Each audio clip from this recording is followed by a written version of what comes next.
બોટાદના ધાકણીયા ગામે હડકાયા શ્વાનનો આતંક, એક સાથે 6 લોકોને હડકાયું શ્વાન કરડી જતા ભાવનગર સાટી હોસ્પિટલ ખાતે ખસેડાયા। બોટાદ જિલ્લાના ઢાકણીયા ગામે હડકાયા શ્વાનનો આતંક સામે આવ્યો છે। અહીં છેલ્લા ઘણા સમયથી શ્વાનને હડકવો પડ્યો છે, જેના કારણે ગામ લોકોને કરડી રહ્યો હોવાના બનાવો સામે આવી રહ્યા છે। ગતરોજ હડકાયા શ્વાન દ્વારા એકી સાથે 6 લોકોને કરડી જતા તમામ લોકોને સારવાર માટે ભાવનગર સાટી હોસ્પિટલ ખાતે ખસેડવામાં આવ્યા હતા। અશ્વિન ગોહેલ, જીએ ન્યૂઝ, ભાવનગર।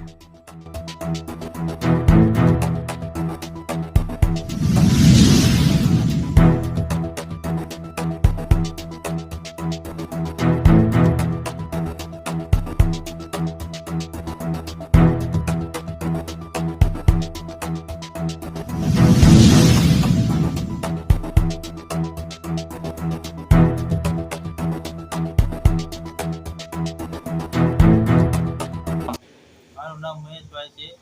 હું બોટાદથી આવ્યો છું। 6-7 જણાને કૂતરું કરડેલું છે અને સારવાર લેવા અમે અહીંયા ભાવનગર આવ્યા છીએ।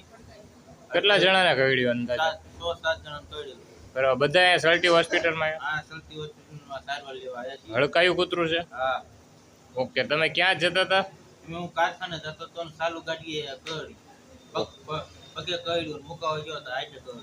શું નામ તમારું? મારું નામ મહેશભાઈ। કઈ જગ્યા રહેવાનું? પગા શેઠની વાડી, બોટાદ।